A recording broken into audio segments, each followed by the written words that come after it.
Dronacharya Yamunatiravanachari Jaya Radha Madhava Kunja Bihari Jaya Radha Madhava Kunja Bihari Jaya Radha Madhava Kunja Bihari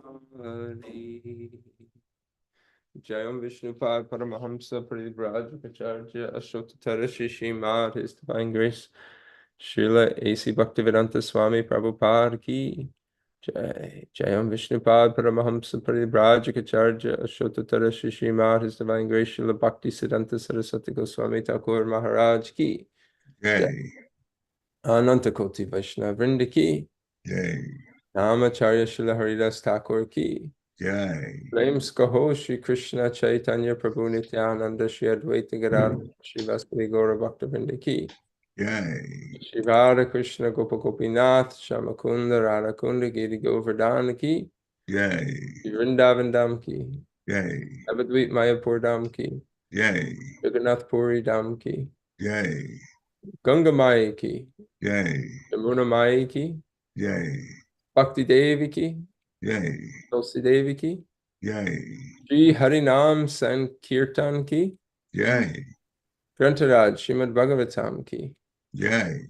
Samaveta Bhaktivinoda Ki Jai. Nitai Gaur Premanande. Hari Hari Bol. All glories to the assembled devotees. Hare Krishna. All glories to the assembled devotees. Hare Krishna. All glories to the assembled devotees. Hare Krishna. All glories, all glories, all glories to the lotus feet of Shri Shri Guru and Shri Gauranga. Namo Vishnu Padaya Krishna Prastaya Bhutale Shrimate Bhakti Tirtha Swami Niti Namane. Namaste Krishna Padaya Prabhupada Shratatmane Shri Gaura Karuna Shakti Bhakti Tirtha Iti Namane. Nama Om Vishnu Padaya Krishna Prastaya Bhutale Shrimate Bhakti Vedanta Swami Niti Namane.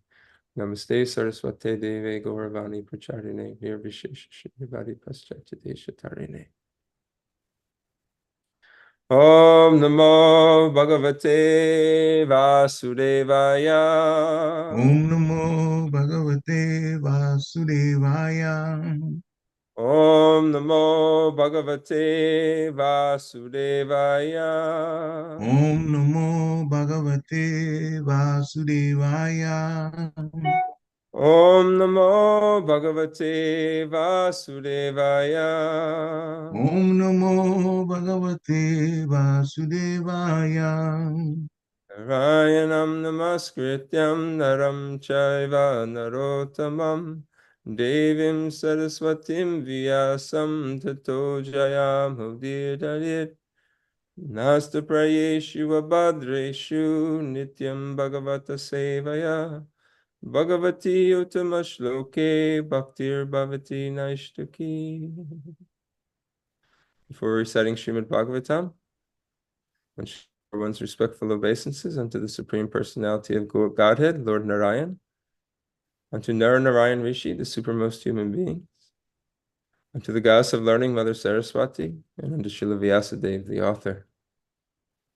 By attendance in regular classes in Srimad Bhagavatam, and by rendering service to the pure devotee, all that is troublesome to the heart becomes almost completely destroyed, and devotional service unto the Supreme Personality of Godhead becomes established within one's heart as an irrevocable fact. Hare Krishna, Srimad Bhagavatam, Canto 2, Chapter 1, Text number 38. Yan ashav ishvara vigrahasya yasani desha katito mayate sandharyate smin vapusi stavishtate manasvabudhya nayatosti kinchit. Yan ashav ishvara vigrahasya Yasanivesha katito mayate santaryate smin vapusi stavishte manasvabudya nayatosti kinchit ayan ashav ishvara vigrahasya yasanivesha katito mayate santaryate smin vapushi stavishte manasvabudya nayatosti kinchit. Please chant. Hare, Hare Krishna. Yana Savishwara Vigrahasya Yasanivesha Katito Mayate Sandhayate Smin Vapushishtabishte Manasvabhuya Nayatushti Kinchit. Hare Krishna.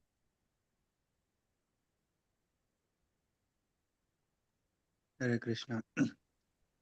Yan asau ishvara vigrahasya yasannivesha katito mayate sandharyate asmin vapushi stavishte manasvabudhyana yatosti kinchit. Hare Krishna. Mr. Gopal Prabhu, you want to chant? It's up to you. I know you just joined.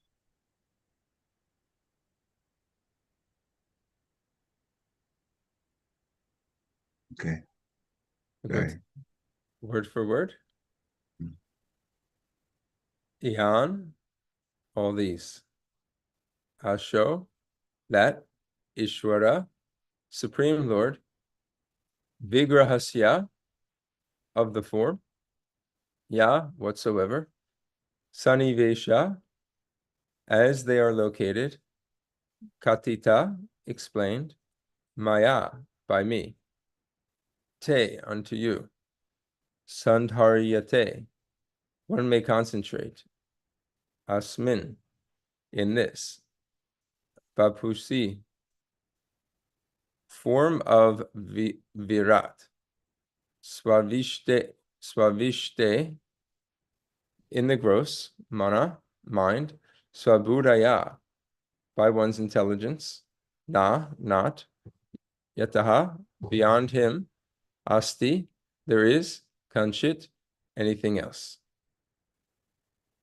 Translation and purport by His Divine Grace, Srila A.C. Bhaktivedanta Swami Prabhupada.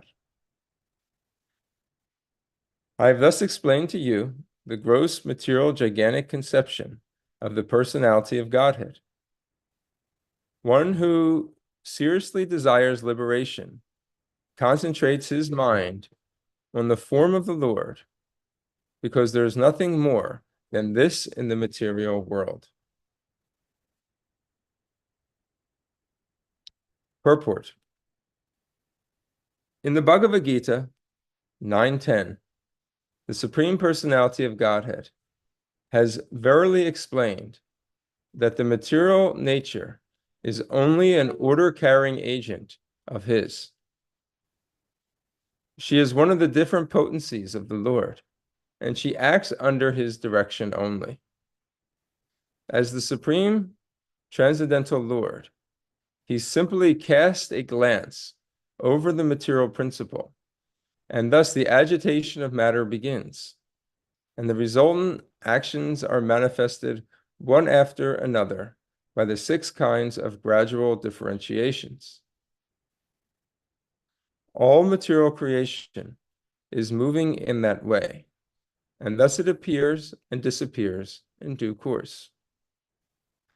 Less intelligent persons with poor fund of knowledge cannot accommodate the thought of this inconceivable potency of Lord Sri Krishna, which he appears just like a human being.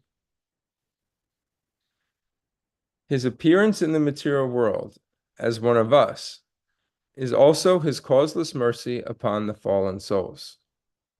He is transcendental to all material conceptions, but by his unbound mercy upon his pure devotees, he comes down and manifests himself as the personality of Godhead.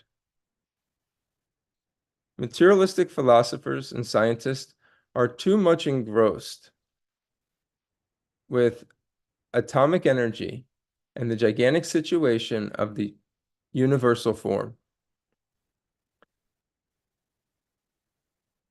And they offer respect more seriously to the external phenomenal feature of the material manifestations than to the nominal principle of spiritual existence.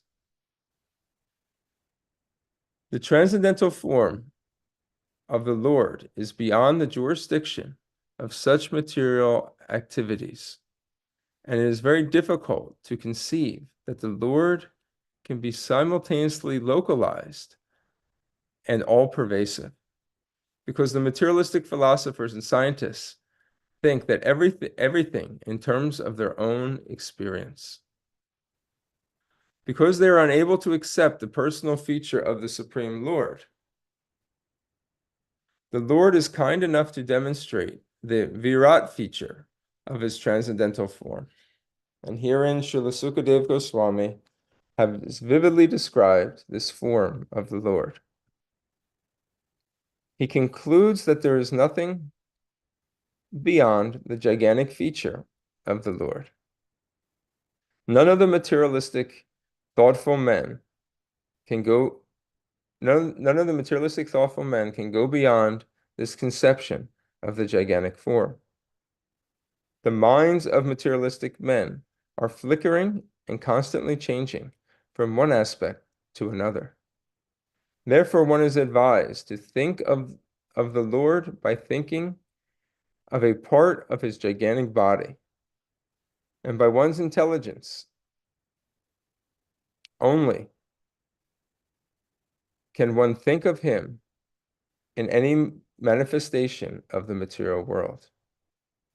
The forest, the hill, the ocean, the man, the animal, the demigod, the bird, the beast, or anything else. Each and every item of the material manifestation entails a part of the body of the gigantic form. And thus the flickering mind can be fixed in the Lord only and nothing else.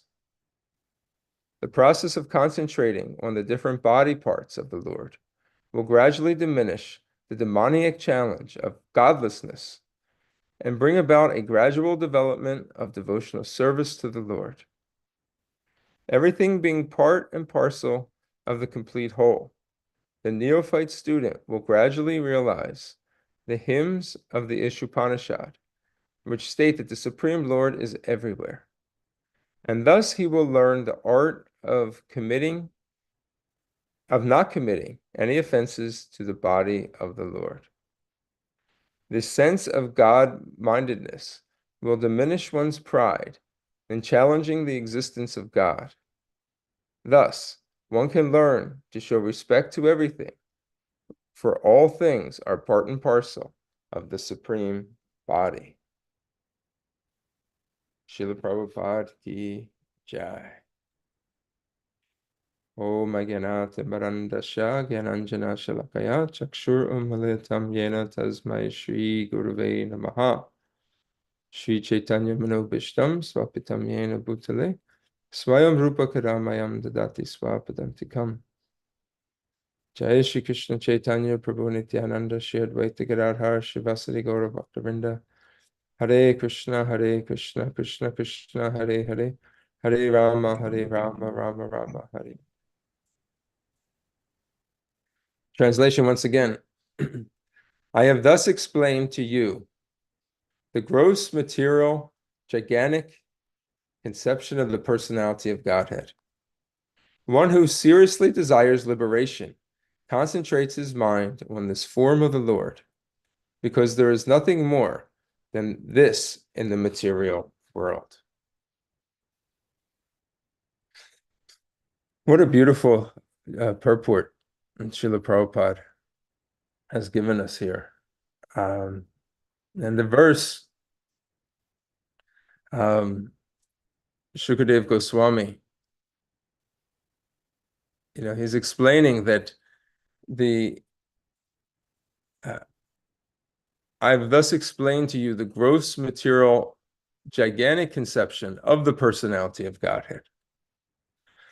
So he's making the connection that this universal form, which has been previously described in detail throughout this chapter, also we can read about it in the 11th chapter of the Bhagavad Gita,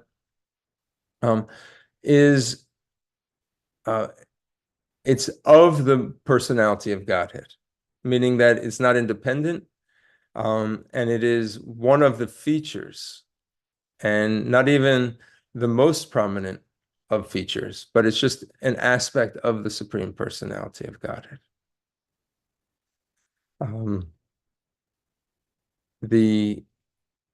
Starting off in the purport, in the very beginning, Srila Prabhupada, he quotes chapter 9 of the Bhagavad Gita, text number 10. And then after that, he quotes text number 11. So I wanted to read that for you real quick as he starts off. Text 9:10. This material nature, which is one of my energies, is working under my direction, O son of Kunti, producing all moving and non-moving beings. Under its rule, this manifestation is created and annihilated again and again.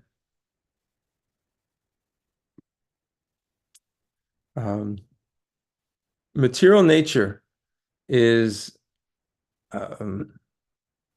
Prakriti, one of the energies of the Lord. Prakriti is the energy of the Lord, and there's spiritual energy of the Lord, there's the material energy of the Lord, and then there's also the marginal energy of the Lord, which consists of the living beings. This material energy, all of them are Prakriti, and the Supreme Personality of Godhead is called the Purusha. So the energy, and then there's the energetic. The energetic is Purusha, the energy is Prakriti. Now, this material nature has a bewildering effect by the potency of the Supreme Lord, the Purusha, that allows the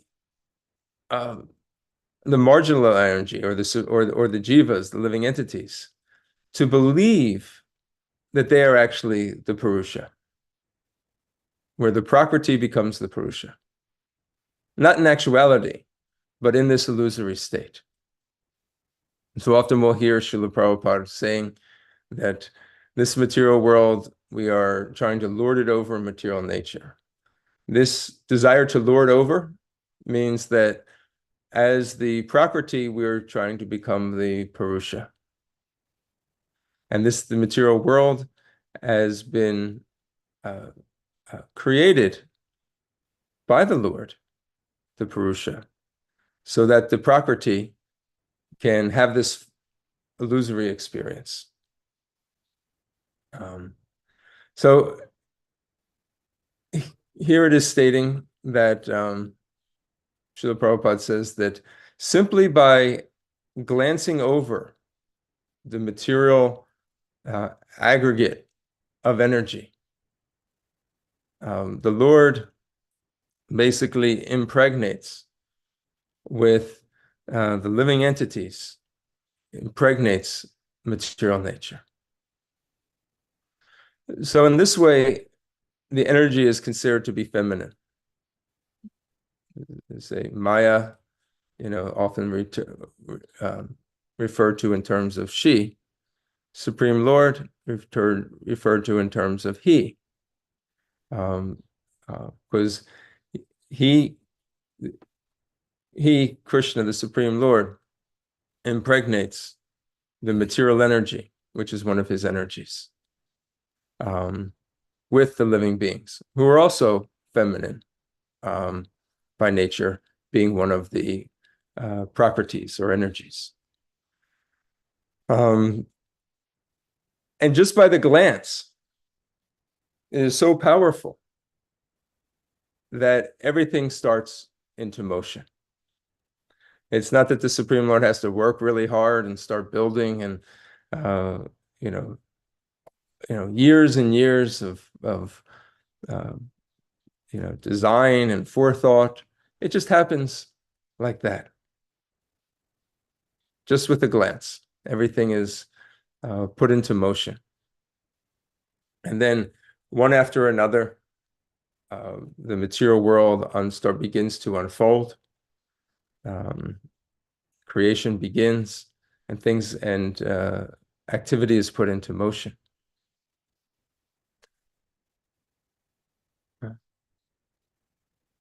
Now,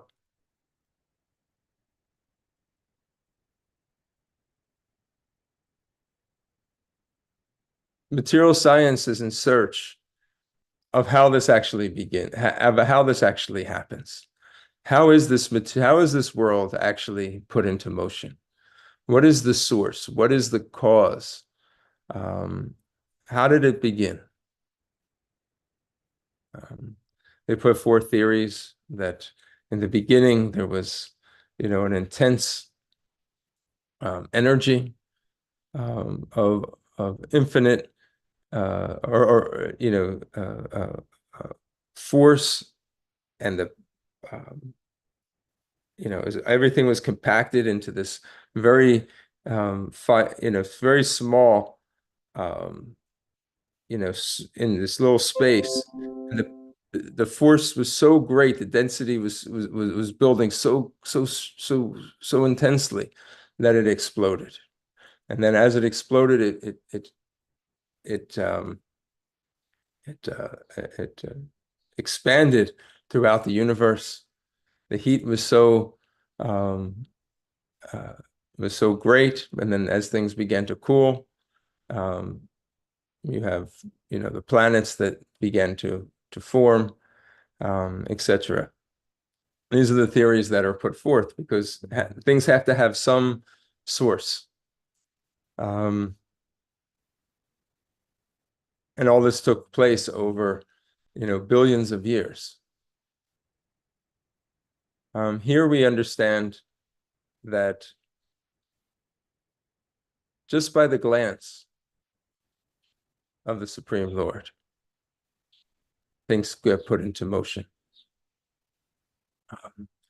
Less intelligent persons with a poor fund of knowledge cannot accommodate the thought of this inconceivable potency of the Lord, Sri Krishna, by which he appears just like a human being. And then Srila Prabhupada quotes Bhagavad Gita 9:11,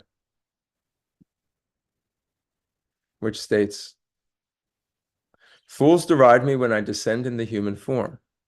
They do not know my transcendental nature as the Supreme Lord of all that be."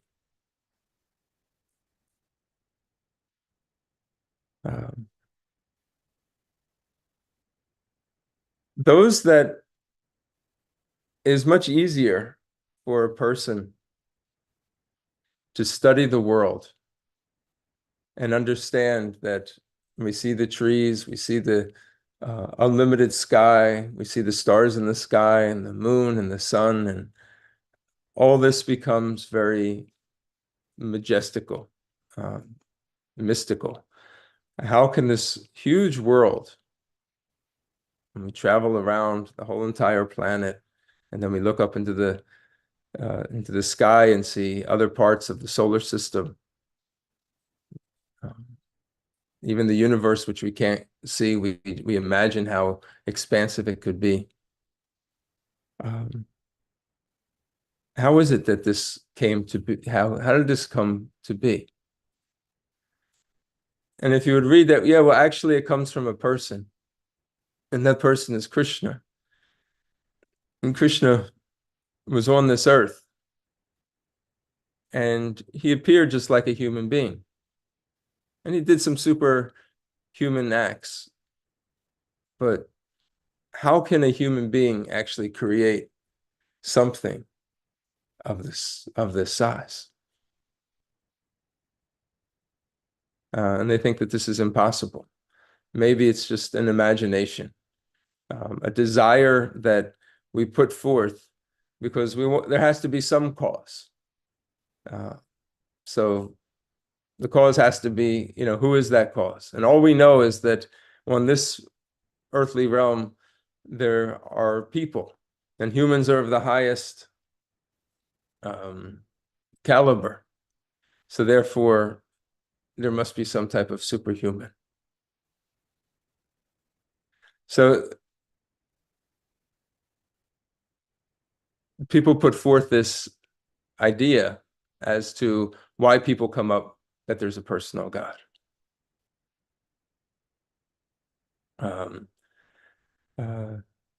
So therefore, Krishna says, fools deride me when I descend in the human form, thinking that I am material, thinking that my body is limited, just like all the other beings in this universe, not knowing my actual nature, that I'm actually transcendental to all of this material energy. He describes in the Bhagavad Gita, Krishna does, that even though he puts the material nature into motion by glancing over it, he is actually unaffected by it. So the karma, resultant action and reaction that takes place of the living entities as the jiva souls, as they work in this material nature, that doesn't apply to Krishna. Krishna tells us that even though he appears, he's not born. This is all part of his lila. He has to enter into this world in some way, and he has devotees that desire to serve him in this way. So he arranges it in such a way to fulfill his devotees' desire to enter into this world. And similarly, when he wraps up his pastimes, he has to arrange that he leaves this world. But he's not bound in any way, just like the living, us conditioned souls are. So when we think that, okay, there's a supreme person, who has a human-like form, well, we have to understand that there's a difference between that person, Krishna, the supreme Narayan, the supreme Ishwara, the Param Ishwara, than the living entity who proudly thinks that he's very special in this world because they own a house, or they built a building, or they know some mathematical equations, or if they've written a book, or they're a politician, or they have a number of followers, they have a number one hit song, and they think that they're very powerful. Krishna, we have to understand, and we have to explain to people that Krishna is on a different category. His descending in a human form and interacting amongst this world is his mercy upon us, so that he can attract our attention and pull us out of this illusory world and back to where we belong in the spiritual world with him.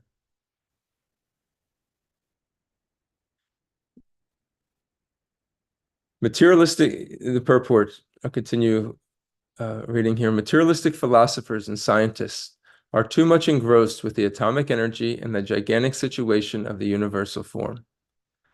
And they offer more respect more seriously to the external phenomena than to spiritual existence. This word nominal and phenomenal.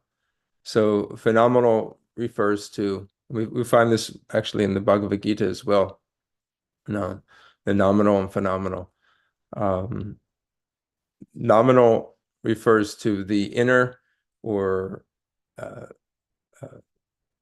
what's kind of unseen, and phenomenal is what you can see, or that is external.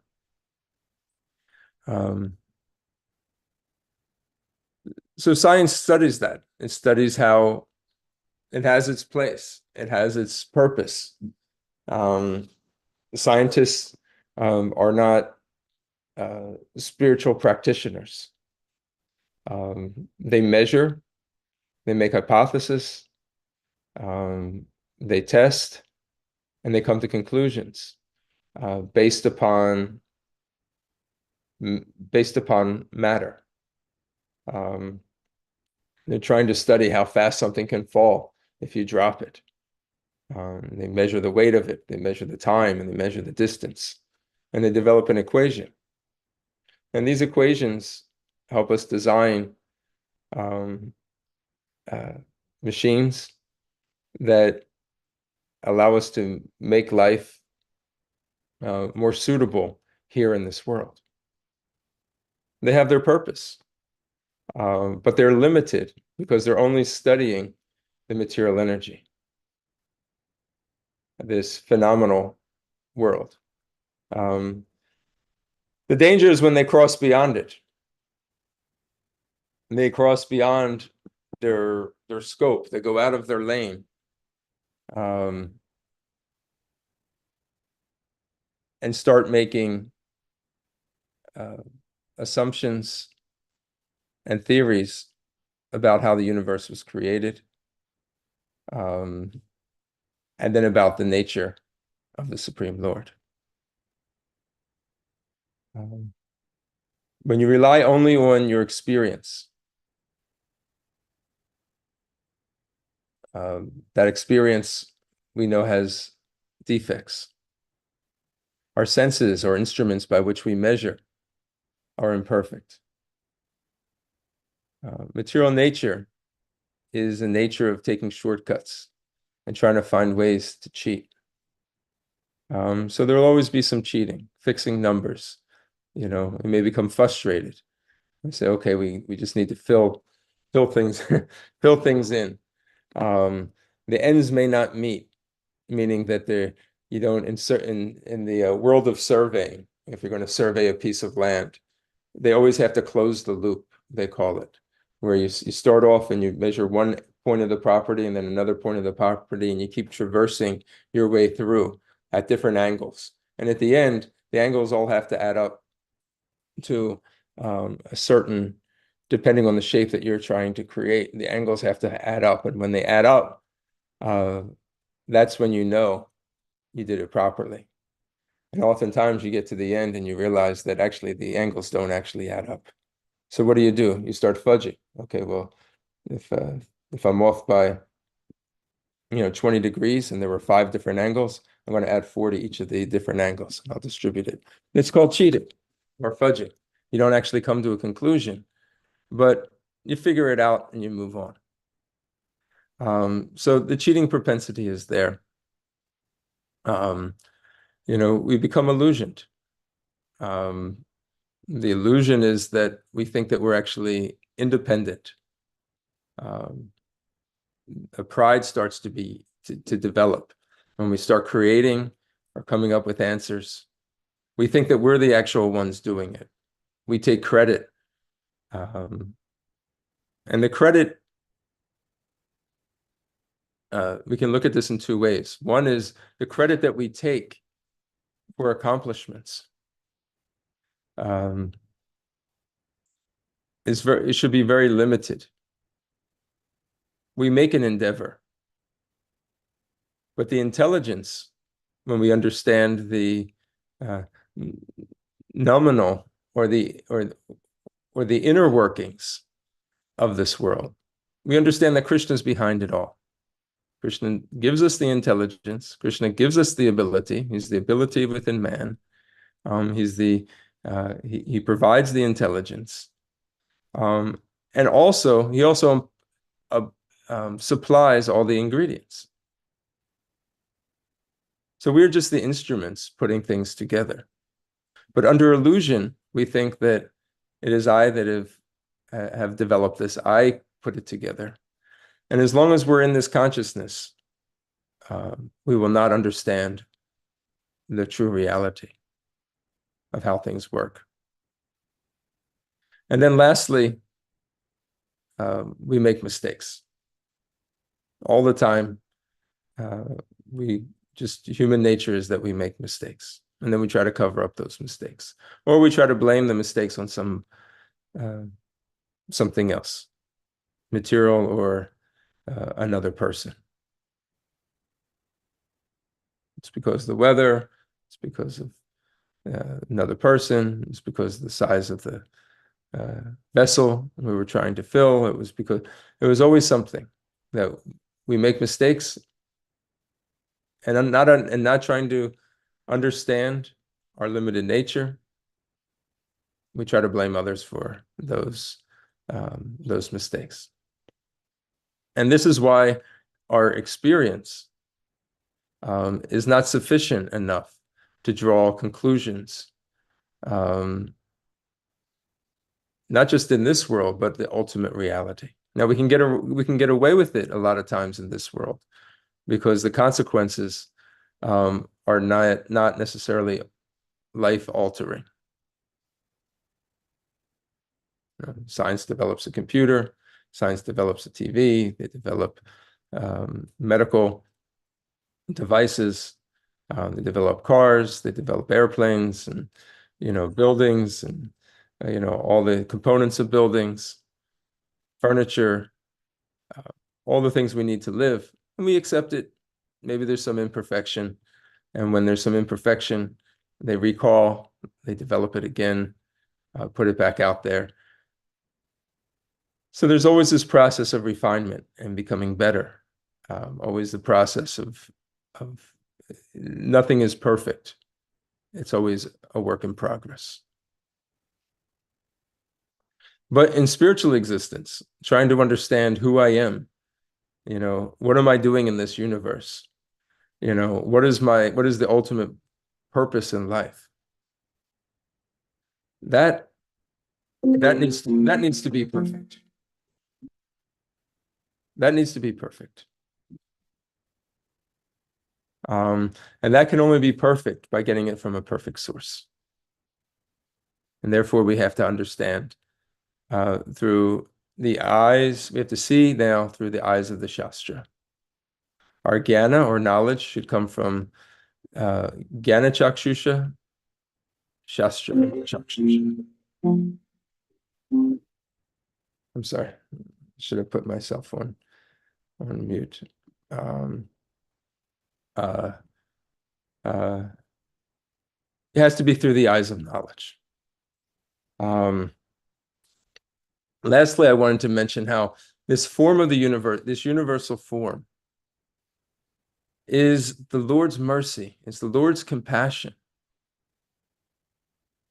Knowing that Srila Prabhupada says, the minds of materialistic men are flickering and constantly changing. And people cannot go beyond this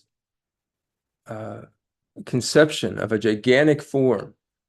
They can look up into the sky and they can begin to attach themselves to the idea that I'm a part of something much bigger. I'm actually very insignificant in comparison to this universe. And they go out into nature and they see the trees and they see the rivers. And if they can identify that, okay, this is part of a greater body, a universal body that I'm a part of, I can begin to now respect that. It brings about humility. It allows you to treat the material nature with respect. And it also, when it develops into a worship. And then one can fix one's mind upon different aspects of the material nature. And then when you can connect that to different parts of this universal body, it's the beginning of spiritual realization. And this is the compassion and development that Krishna provides us in this material world. For those that are devotees, we can see this. We see the universal form we understand is there, but we know that it is a temporary form in the sense where it only relates to this material world. It's always there in the material world, but it doesn't exist in the spiritual world because it consists of the material energy. But Krishna's compassion and his desire to do everything possible to connect living entities back to him. And this is a starting point. Then he says, we begin to understand the hymns of the Upanishads when we read about that Krishna is everywhere. The Supreme Lord exists in all things. And that, he has legs, but he actually doesn't have legs. He has, he's moving, but he's also not moving. And these become these concepts become very attractive. But they're all leading us gradually to understanding that the source of this universal form is Ishvara Paramakrishna, who has a form of Satchidananda. And he's the cause of all causes and the basis of this entire material manifestation. So I'll stop here and see if there's any reflections or takeaways you may have or any questions you may have. Thank you for listening. Hare Krishna. Hare Krishna. Thank you very much for a nice lecture. Just going into depth, explaining what the material world is like, the illusion that's here, the limitations, and we trying to figure out things by assumptions and so on, and that doesn't get us very far.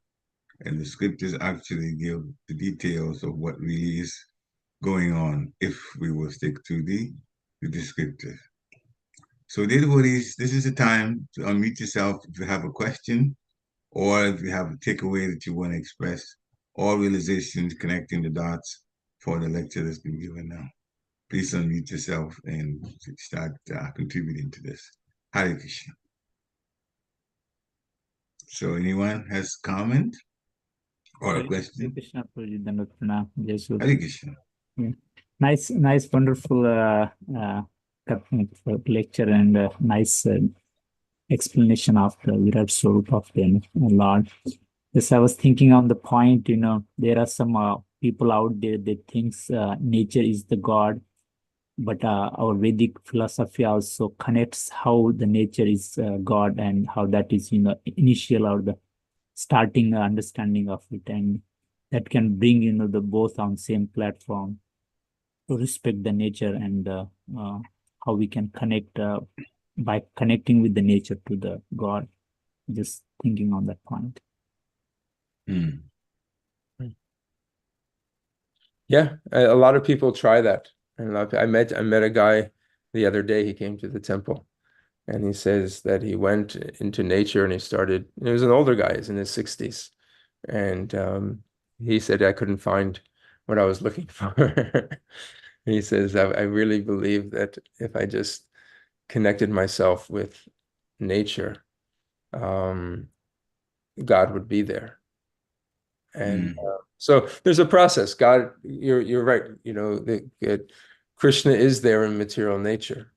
In this universal form, you can appreciate the different aspects of the body of the Lord.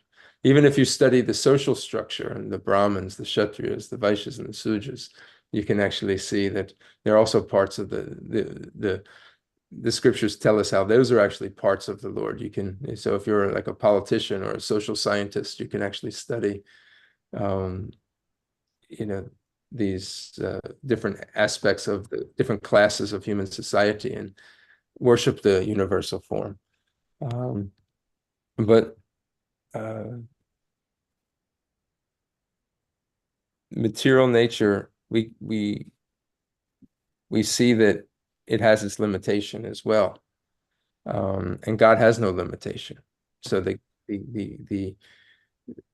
that's where usually where the break happens.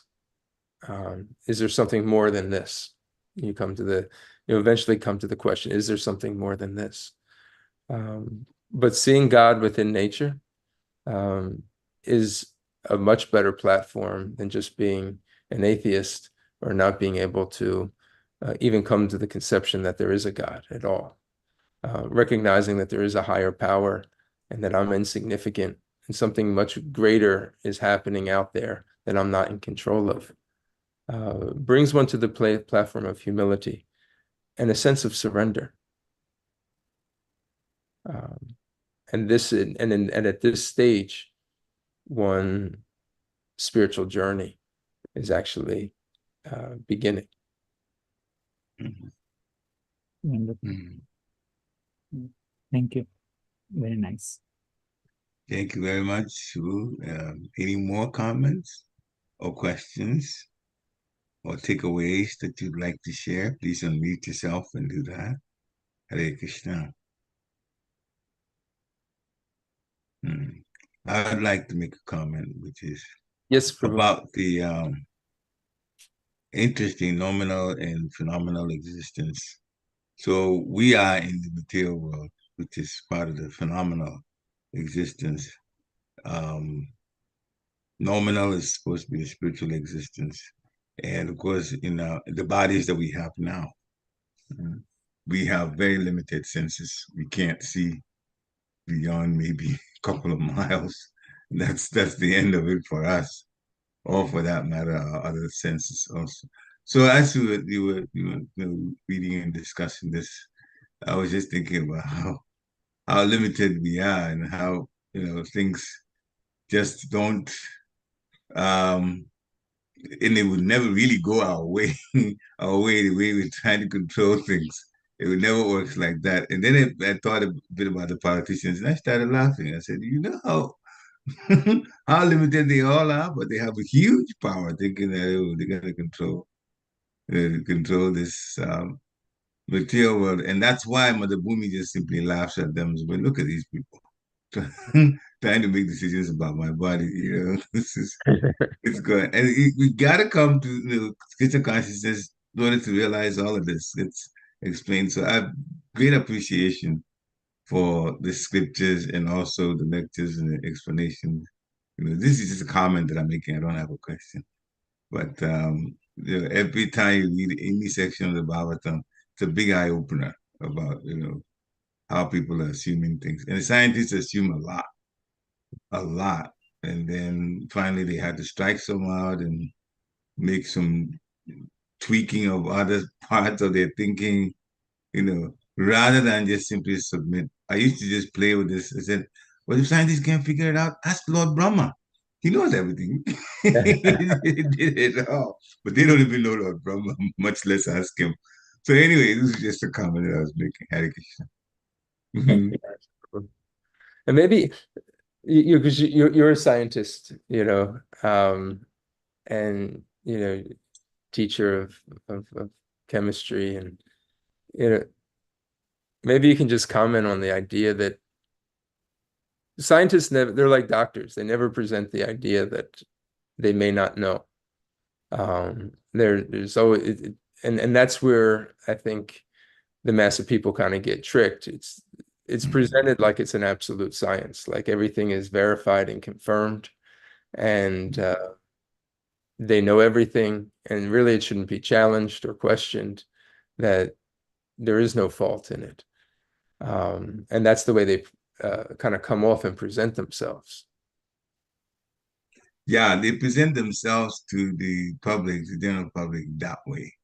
But in their inner circles, they do admit we don't know. We're trying, especially when it comes to seminars where somebody's reporting what their research findings are. Then at that time, because they're just looking for other solutions and they're trying to open doors to some concepts that they never knew of, they would make some assumptions, but they will also say that this part we don't know yet among themselves. But outwardly, he would say we don't know yet. He'll come up with some, off the wall type comment if they can get away with that comment. Yeah. So that goes on. And that also personally kind of turned me off because if I have to live with assumptions, and I did ask my PhD advisor, I said, basically, if I have to make assumptions here and assumptions, then what's the reality then? I mean, I'm asking directly, but I asked it in connection with the experiments that I was doing. But the question was really, what is the reality? And so I came out of that, came out of graduate school realizing that material scientists make a lot of assumptions. So I wanted to know what was absolute. That coming to Krishna consciousness was the best thing. Now things that don't change over the years, factual things, were not being presented, and I was extremely excited about that. That the proper answers were coming. So I mean, yeah, I've done a bit in the science, but I don't think much of it though. At this point, to tell you the truth, I don't think much of it because it's just too many assumptions, and they make it all the time. So many assumptions. One time, I deliberately tried to disprove one of the scientists that was making an assumption, and I know the assumption was not right, but I didn't just attack him. I just started. So he made this statement. All right. So this statement connects to this other statement. All right. And the head of the department was sitting chemistry. He realized where I was going with this, and he jumped in immediately and made another assumption. Made another statement to stop it because he knew that had I finished, that seminar would have been turned upside down. Yeah, so that's the point. They make a lot of assumptions, but they get away with it though, and they make themselves like really proud because they're able to produce some things that we buy. They actually do put out things, but the research, what they find is what they try to make a product with or a device with it. It doesn't necessarily correlate exactly with theory. It doesn't. It really doesn't. Many of the things that they say, oh, you know, we have found this. This is part of our theory. This is accepted. If you try to do an experiment, you will not get the kind of numbers that they're talking about. You get close to it, but not exactly that, because they made some assumptions to arrive at those numbers that they say are factual. So anyway, go figure. Hare Krishna. So Thank you, Prabhu, for sharing that. Hare Krishna. Glory to the Father. Any other comments? We're on the top of the hour now, so any last comments that the Buddhists want to make? If not, then thank you very much. I didn't even. Hare Krishna. Hare Krishna. Yeah, go ahead. Yeah. Dronacharya, please accept my humble obeisances. All glories to Srila Prabhupada. Thank you for the class. I put this in the chat. I'm at work right now, but I'll read it quick. Okay. As we develop our bhakti, we hear in our movement many times this word unfathomable.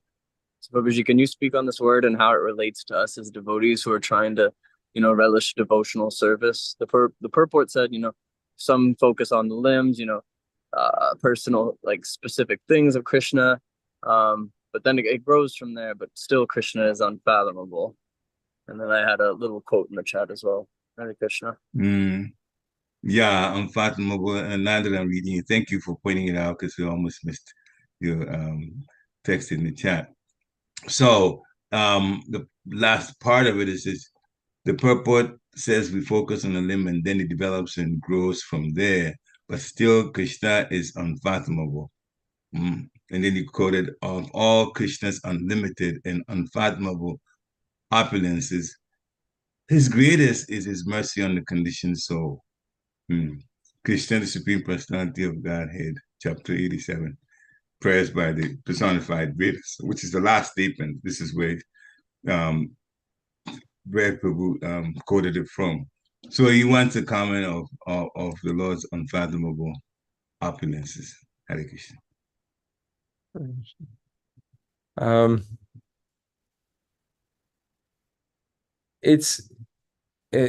Let's look up the word unfathomable, just so I'm gonna look it up and see what the dictionary says here.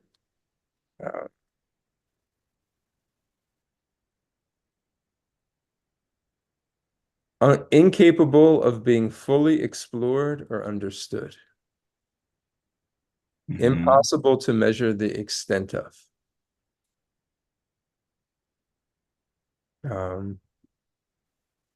So that we can't fully understand. And you know, we're aware of this. You know, we can't fully understand the nature of the Supreme Lord, and how he expands and interacts within this world. How is it that when we get to the point of devotional, when we understand our conditioned nature, fallen nature, and the fact that we actually have an opportunity to engage in devotional service on a path back on the platform of engaging in the highest forms of devotional service, on the pathway to get to the point of bhava or prema. I mean, this is unfathomable. It's like inconceivable of how you could actually connect of where I am right now and being back. But this is the unlimited mercy of the Lord. How he interacts, how he comes, how he goes, how he organizes this world. These are all things beyond our ability to understand. And if we can only, that's where it goes back to our experience. Well, if we only depend upon our experience, we will never come to the conclusion of who Krishna is. Has to descend, you know, through the scriptures, through the agents of the Lord, and then disseminate it out to the devotees who are repeating the message in an unchanged way. That is the only way in which the Lord is revealed. Also from within the heart, that can also be done, but verifiably through the scriptures. So they're just some initial thoughts that I have on this term unfathomable and how it relates. We can't understand. Coming to the platform or the basis that we won't be able to understand the limitations or the unlimited nature. Thank you very much. I agree with you what you're saying, but we're also able to go on because, especially believe what the scripture says, because there are some things too that are within our experience that's explained better than sometimes even science can explain, and that's from from also from the scriptures directly, and so that is the one that makes us more able to believe the things that are beyond our experience. Krishna is unlimited, and that's just the way he is. If he's unlimited, we will never be able to catch up with the understanding of the nature of him. That's not going to happen. That's not going to, especially now we're in these physical bodies too, which have limitations. Senses have limitations.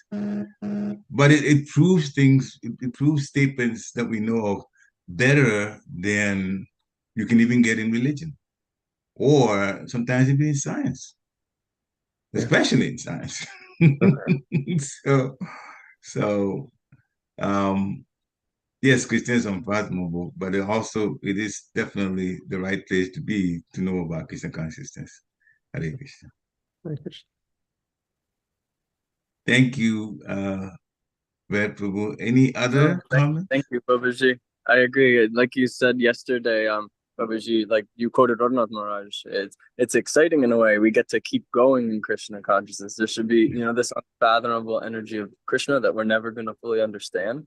In a way, should be a sense of relief for the devotee. Every devotee has their strengths and weaknesses. So, why try to eat all the prasadam. We're not Jagannath. We can't eat everything. So focus on what we can give and what we can make as an offering to Krishna.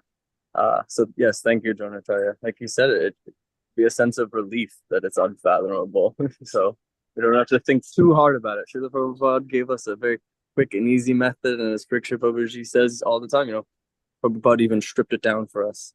Stripped it down so mercifully and gave us the morning program and all these beautiful temples and services and things to be grateful for. So, Hare Krishna. Thank you. Hare Krishna. Any other comments? Okay, Prabhu, thank you for a very nice class. Dronacharya Prabhu, and thank you, devotees, for joining in on the discussion at the end. So, have a nice, wonderful Krishna conscious day. Vanchakalpatarubhasya kripa sindhivya evacha titanam pavanebhyo vaishnavibhyo namo namaha. Srila Prabhupada ki jai. Thank you. Hare Krishna. Hare Krishna. Srila Prabhupada. Jai. Hare Krishna and Glory Srila Prabhupada. Hare Krishna.